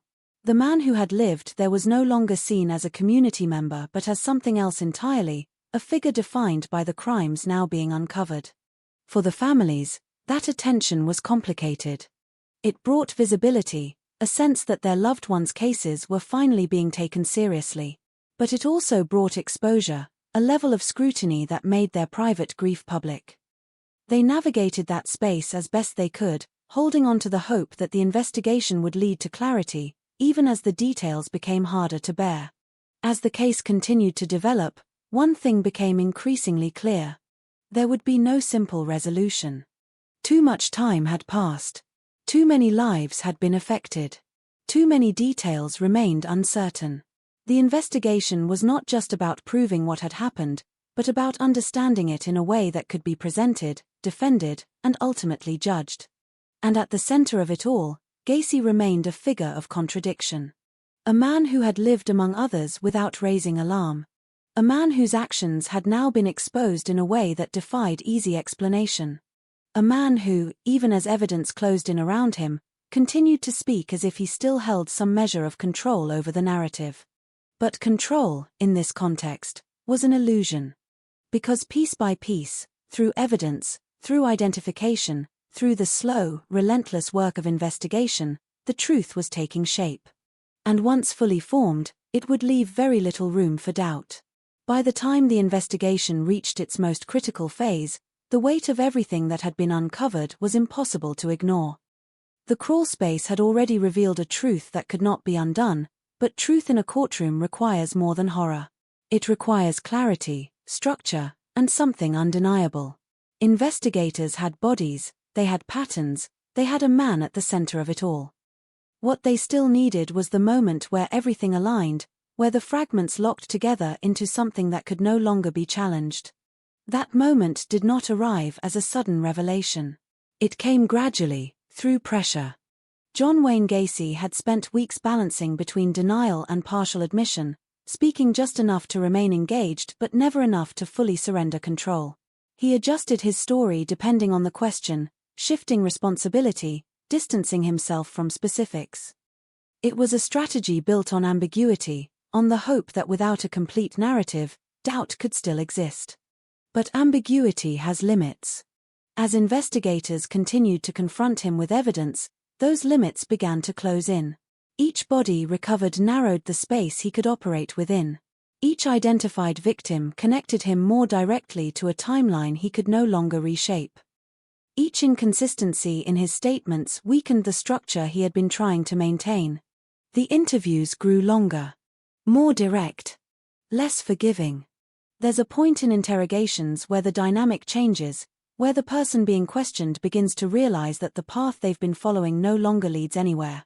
It doesn't always result in immediate confession. Sometimes it leads to silence. Sometimes to anger. Sometimes to a final attempt at control. With Gacy, it led to something else. He began to talk. Not in a clean, linear way. Not in the kind of structured confession that resolves everything at once.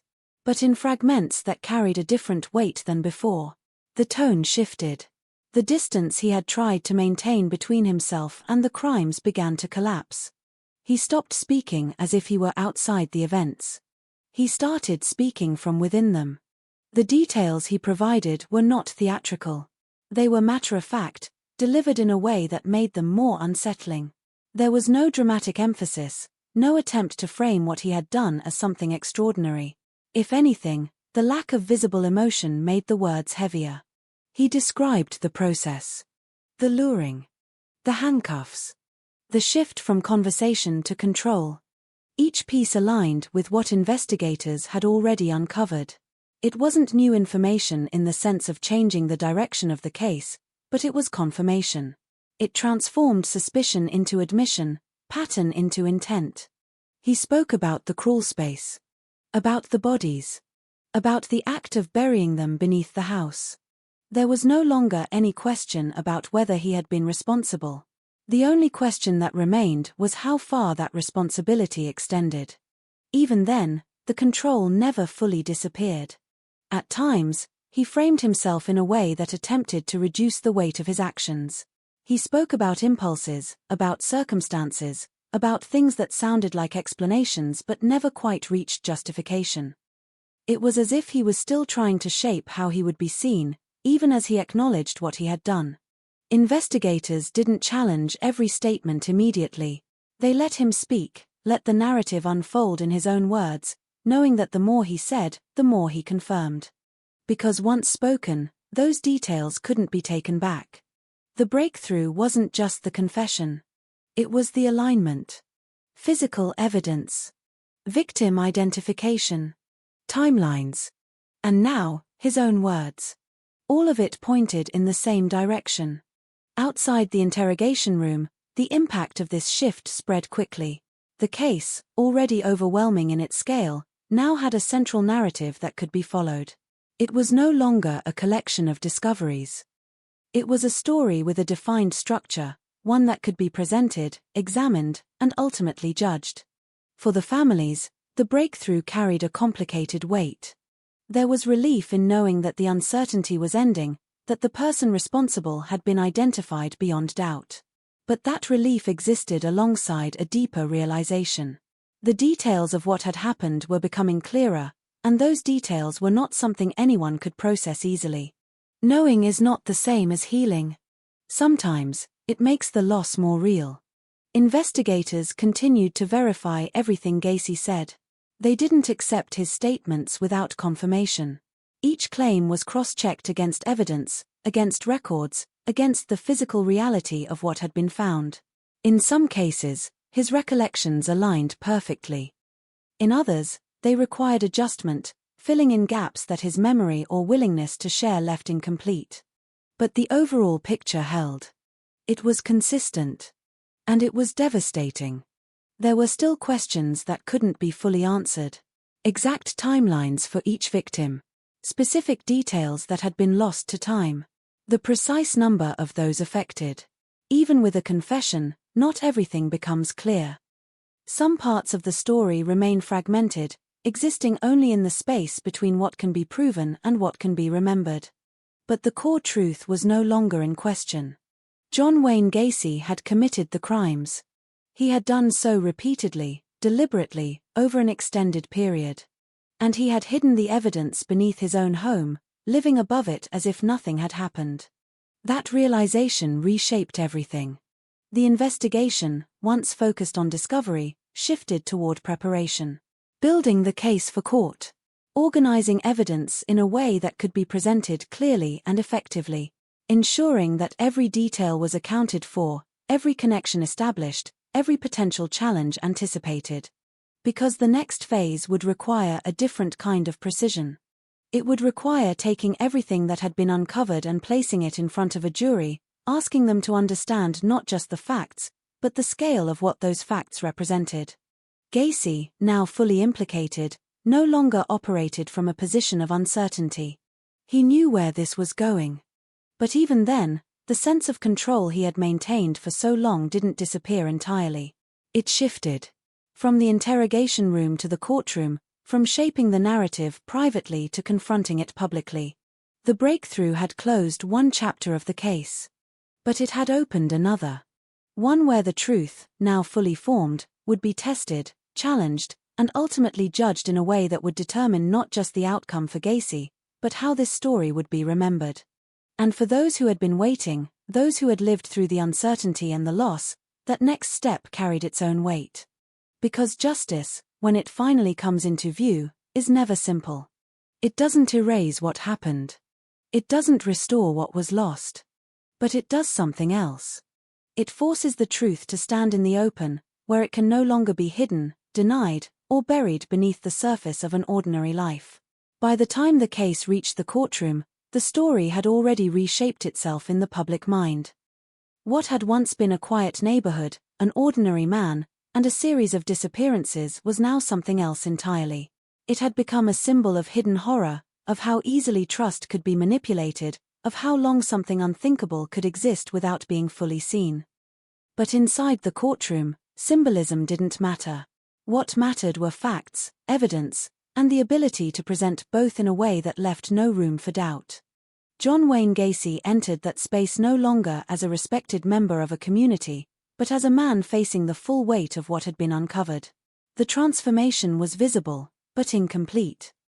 He still carried himself with a certain composure, a controlled demeanor that suggested he hadn't entirely relinquished the sense of self he had maintained for years. He sat, listened, observed, as if the proceedings were something he could still engage with on his own terms. But the structure of a trial doesn't allow for that kind of control. The prosecution began to build its case piece by piece, laying out the evidence in a sequence designed to guide the jury through the reality of what had happened. It wasn't presented as a single overwhelming wave, but as a progression. Each detail introduced at the right moment, each connection made clear before moving to the next. They spoke of the victims first. Not as numbers, not as abstract losses, but as individuals. Young men with lives that had been interrupted, families that had been left searching, waiting, hoping. Their stories were brought into the room carefully, respectfully, each one adding weight to the understanding that this case was not just about actions, but about consequences that extended far beyond the walls of a single house. Photographs were shown. Descriptions were given. Moments from their lives were recalled in a way that made their absence tangible. Then came the evidence from the house. The crawl space. The recovery of bodies. The methodical work that had uncovered what lay beneath the surface. Investigators described the process in detail, not to sensationalize, but to establish reality. The confined space. The disturbed soil. The sequence of discoveries that had turned suspicion into certainty. For the jury, it required a kind of focus that went beyond simple listening. They had to visualize, to understand, to hold on to each piece of information as part of a larger structure. It was not easy. The details were heavy, difficult to absorb, but necessary. Forensic experts took the stand. They explained how victims had been identified, how timelines had been constructed, how physical evidence connected directly to Gacy. Their language was precise, clinical, but beneath that precision was something else. An acknowledgement, unspoken but present, that what they were describing was not just data, but the aftermath of repeated acts of violence. Then came Gacy's own words. His statements. His admissions. Presented not as isolated comments, but as part of a pattern that aligned with everything else that had been uncovered. The prosecution didn't rely on confession alone. They used it to reinforce what the evidence had already established, to show that his own account, however fragmented, pointed in the same direction as the physical reality. The defense, when it responded, faced a challenge that was difficult to overcome. They could not deny the presence of bodies beneath the house. They could not ignore the connections between Gacy and the victims. Instead, they focused on something else. They focused on his state of mind. They argued that he was not fully in control of his actions, that there were psychological factors that influenced what he had done. They introduced experts who spoke about mental health, about the possibility that his behavior could not be understood within the framework of ordinary decision-making. It was a strategy that didn't attempt to erase the crimes, but to reinterpret them. To shift the question from whether he had committed the acts to how he should be held responsible for them. The courtroom became a space of contrast. On one side, a structured presentation of evidence, grounded in physical reality and confirmed by multiple sources. On the other, an attempt to introduce complexity into that reality, to suggest that beneath the actions there were forces that altered their meaning. The jury listened to both. They observed Gacy as he sat through the proceedings, as he reacted or didn't react to the details being presented. His demeanor remained controlled, but there were moments, brief and subtle, where something shifted. A tightening of expression. A pause that lasted slightly too long. It wasn't enough to redefine him. But it was enough to remind everyone that he was not separate from what was being described. He was at the center of it.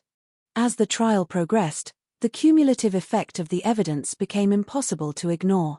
Each piece reinforced the last. Each testimony added another layer. By the time closing arguments approached, the narrative had been fully constructed. The prosecution spoke directly to the jury, not with exaggeration, but with clarity. They walked through the case one final time, connecting each element, emphasizing the consistency, the alignment between evidence and admission. They didn't need to dramatize. The reality itself carried more than enough weight. The defense made its final appeal, returning to the question of responsibility, urging the jury to consider not just what had happened, but how it should be interpreted within the boundaries of law and psychology. Then came the waiting.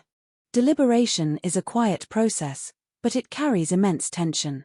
Outside the jury room, time stretches. Those involved in the case, families, investigators, attorneys, exist in a suspended state, knowing that the outcome is close but not yet certain. When the verdict was finally reached, it didn't arrive with surprise. It arrived with confirmation. Guilty. Not on one count, not on a handful, but across the full scope of charges brought against him. The decision reflected the weight of the evidence, the clarity of the case that had been built. It was the moment where the legal system acknowledged what had already become clear through investigation. John Wayne Gacy was responsible. The sentencing followed. Given the scale of the crimes, the number of victims, the nature of what had been done, the outcome moved in a direction that reflected the severity of the case. The death penalty was imposed, a decision that carried its own implications, its own debates, but within the context of this trial, it was seen as a direct response to the magnitude of the actions. For the families, the verdict brought a form of closure, but not resolution. There is a difference. Closure is the end of uncertainty, the point where questions are answered, where responsibility is assigned. Resolution would mean something more, something that restores balance, that makes the loss feel complete in a way that can be accepted. That doesn't happen in cases like this. What they received was acknowledgement. A public, formal recognition of what had been taken from them. A confirmation that the person responsible would face consequences within the system designed to deliver justice. As Gacy was led away, the image of him shifted once more. No longer a community figure. No longer a suspect. Now a convicted man, defined not by the life he had presented to the world, but by the crimes that had been proven beyond doubt. The courtroom emptied slowly. People left carrying different versions of what they had witnessed. For some, it was the end of a long process. For others, it was the beginning of trying to understand what it all meant. Because justice, even when delivered, doesn't simplify the story. It concludes a chapter. But the impact of that chapter continues, shaping how the events are remembered, how they are understood, and how they linger in the minds of those who were closest to them. The verdict had been spoken. The sentence had been given. But the weight of everything that had led to that moment remained, settled not just in the courtroom, but far beyond it. After the trial ended and the sentence was handed down, the case did not simply fade into history. It settled into something heavier, something that lingered long after the courtroom emptied and the headlines moved on. The house at 8213, West Somerdale Avenue no longer existed in the same way. Even before it was physically removed, it had already been transformed into a symbol, a place that carried more meaning than any structure should be able to hold. People no longer saw it as a home. They saw what had been hidden beneath it. In time, the house itself was demolished, reduced to nothing more than debris and memory. The ground where it once stood was cleared, reshaped, as if removing the physical structure might also erase what had happened there. But places like that don't disappear so easily. Even when the walls are gone, the story remains, anchored not in wood or concrete, but in the events that unfolded within and beneath them. For the families, the years that followed were not defined by the trial alone. The verdict had brought a form of closure, but it did not bring back what had been lost. Life continued, because it had to, but it continued differently. There were birthdays that passed quietly, marked by absence instead of celebration. There were holidays where an empty chair became a permanent fixture, no longer temporary, no longer explained away.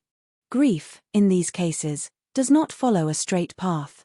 It moves in cycles, returning at unexpected moments, triggered by something small and ordinary. A familiar song. A place once visited together. A memory that surfaces without warning. Over time, those moments become part of a new rhythm, one that includes both remembrance and the effort to keep moving forward. Some families chose to speak publicly, to ensure that their loved ones were remembered not for how their lives ended, but for how they lived.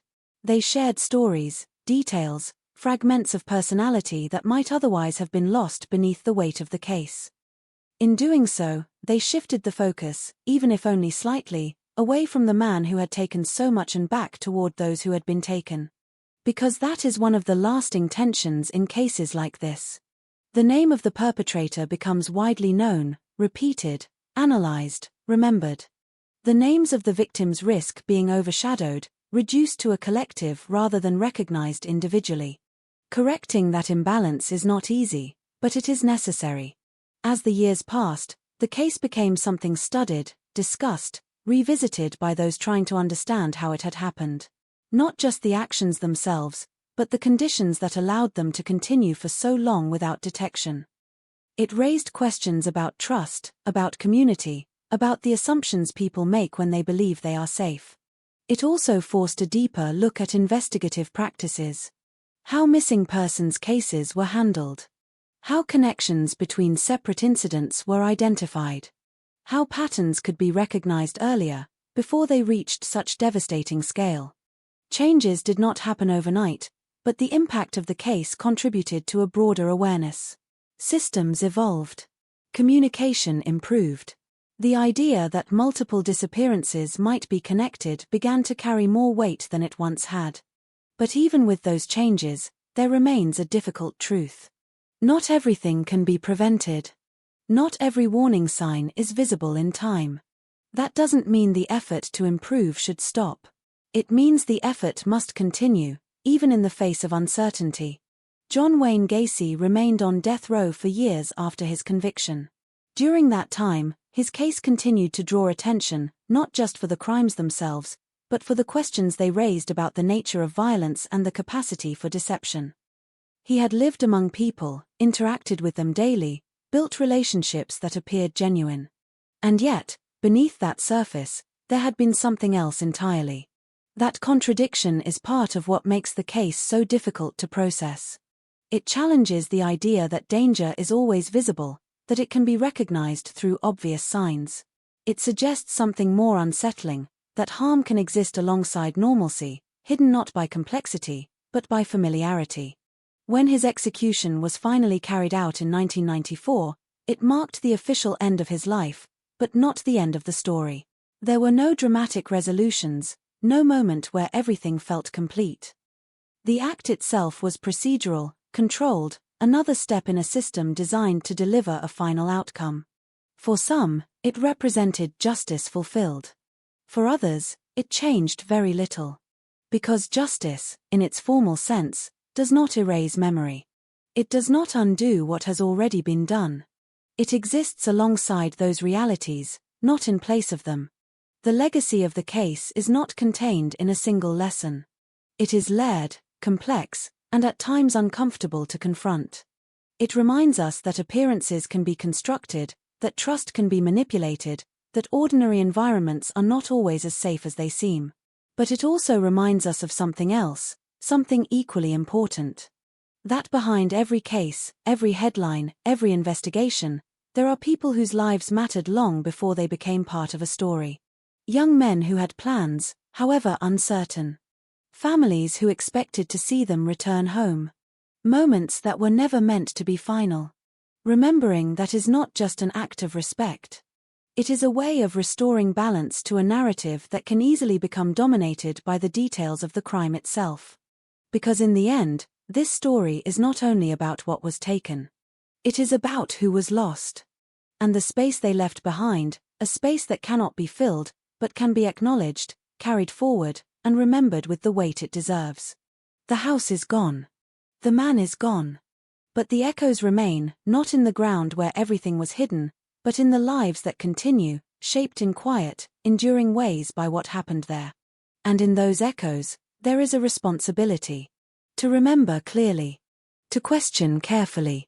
And to never allow the ordinary surface of things to prevent us from looking deeper when something feels just slightly, quietly wrong. When a case like this ends, it doesn't truly end. It changes shape.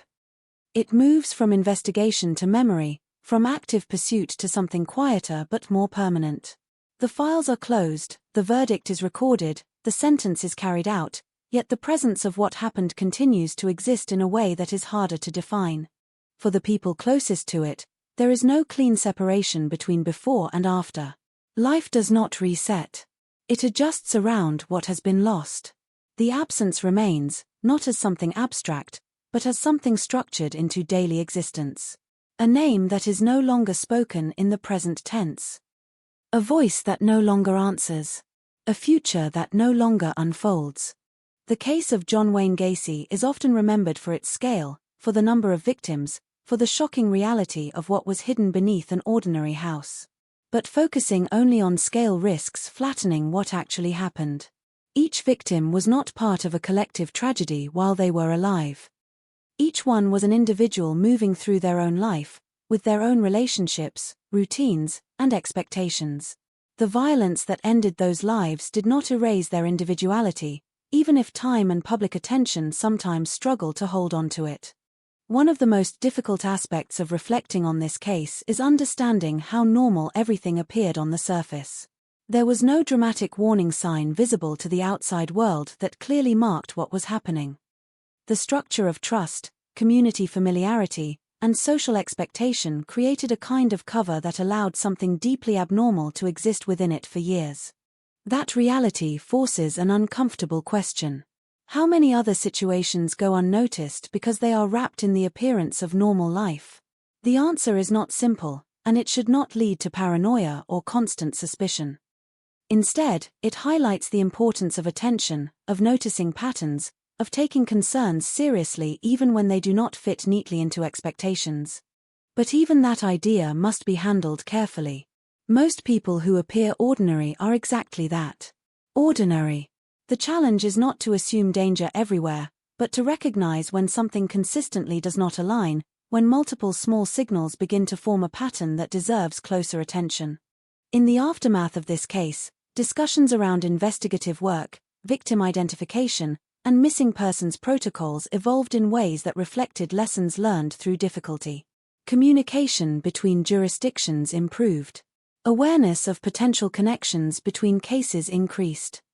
The idea that separate incidents might be part of a larger pattern became more central to how investigations were approached. Yet no system is perfect. No structure can guarantee that every warning sign will be seen in time. That limitation is part of reality, and acknowledging it is not an admission of failure, but a recognition of complexity. For the families, time does not erase what happened. It softens certain edges, but it does not remove the core reality of loss. Some choose to speak about their loved ones publicly, ensuring that their identities remain visible beyond the context of the crimes. Others prefer privacy, carrying their memories quietly, away from public attention.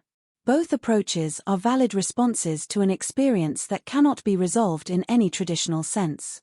The house where it all occurred no longer exists physically, but its removal did not remove its significance. Places connected to traumatic events often become symbolic, not because the physical structure holds meaning on its own, but because of what occurred there. Even after demolition, the location continues to be referenced in discussions, studies, and recollections of the case. John Wayne Gacy himself remains a figure studied in criminal psychology, not for admiration, but for understanding. The focus is often on how someone can maintain a double existence, how outward normalcy can coexist with hidden violence, and how manipulation of trust can operate over extended periods. These are not questions with simple answers, but they are important for understanding the broader conditions that allow such cases to unfold. At the same time, it is important not to allow the perpetrator to dominate the narrative. Over time, there is a tendency for names like his to become the most recognized part of the story. That shift can unintentionally overshadow the people who were affected, reducing complex human lives to background details in a larger, more sensational narrative. Balancing that perspective is part of responsible remembrance. The focus should not remain fixed on the person who caused harm, but should return repeatedly to those who were harmed, whose lives were interrupted, and whose absence continues to be felt. True crime stories often risk becoming consumed by the mechanics of what happened, the investigation, the trial, the psychological analysis. Those elements are important, but they are not the whole picture. Beneath them are human beings whose experiences extend beyond the moment they became part of a case file. Remembering that changes how the story is understood. It shifts it away from spectacle and back toward reality. In the end, the most lasting impact of this case is not just what it revealed about one individual, but what it exposed about trust, perception, and the limits of visibility. It demonstrated that danger does not always announce itself in recognizable forms, and that ordinary environments can contain extraordinary contradictions. But it also reinforced something equally important. That even in the presence of profound wrongdoing, systems can respond, truth can emerge, and accountability can be established. It may come after delay, after loss, after irreversible harm, but it can still come. And when it does, it leaves behind more than just conclusions. It leaves responsibility. Responsibility to remember accurately, to understand carefully, and to ensure that the focus does not drift away from those who mattered most in the story. Not the one who caused the harm, but the many who were lost to it. Their lives, their names, and the space they left behind remain the true center of this story, even now, long after everything else has ended.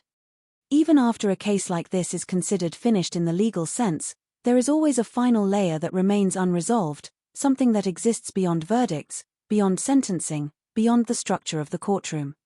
It is the question of how a story like this continues to exist inside collective memory, and what happens when time begins to separate people from the emotional reality of what was uncovered. Years pass, and the details begin to shift in public consciousness. Not the core facts, but the texture around them. The immediacy fades. What once felt unbearable to read or hear becomes something that is studied, referenced, or summarized. Names become associated with cases instead of lives. Events become timelines. And slowly, the human weight that once defined everything starts to require conscious effort to recall. This is where responsibility becomes important. Because forgetting is not always active. It often happens passively, through repetition, through simplification, through distance. The challenge is not only to remember what happened, but to remember it in a way that preserves its full meaning, not just its outline. In the case of John Wayne Gacy, the narrative has often been reduced to a set of recognizable elements. A suburban house. A man who appeared normal. A hidden crawl space. A series of victims whose lives were interrupted without warning. These elements are true, but they are not complete. They are the structure, not the substance.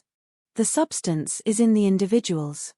In the young men who left home expecting to return, whose final moments were never meant to define their entire existence.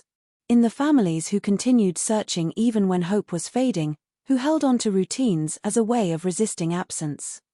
In the quiet gaps left behind in everyday life, where someone should have been but was not. Those details are harder to preserve, because they require attention that goes beyond facts. They require imagination grounded in empathy, not speculation, but recognition that every name in a case file once represented a full, unfolding life. Over time, criminal cases like this also become part of broader cultural understanding. They are referenced in discussions about psychology, about investigative procedures, about warning signs that might be missed. In academic settings, they are analyzed for patterns. In media, they are retold in different forms, each version emphasizing different aspects depending on audience and intent. There is value in that continued attention. It keeps important lessons from being lost. It encourages improvements in how missing persons cases are handled, how patterns are identified, how communication between agencies is maintained. The case contributed, in ways both direct and indirect, to changes in how similar situations are approached today. But there is also a risk in repetition without reflection. When a story is told too often in the same way, it can become familiar in a way that dulls its impact. Familiarity can create distance. Distance can reduce emotional awareness. And when that happens, the people at the center of the story can begin to feel less real, less present, less remembered as individuals. Maintaining balance between awareness and sensitivity is not simple. It requires ongoing effort, not just in how cases are reported, but in how they are discussed, taught, and remembered. Another layer that often emerges over time is the question of how someone like Gacy was able to exist within his environment without immediate detection.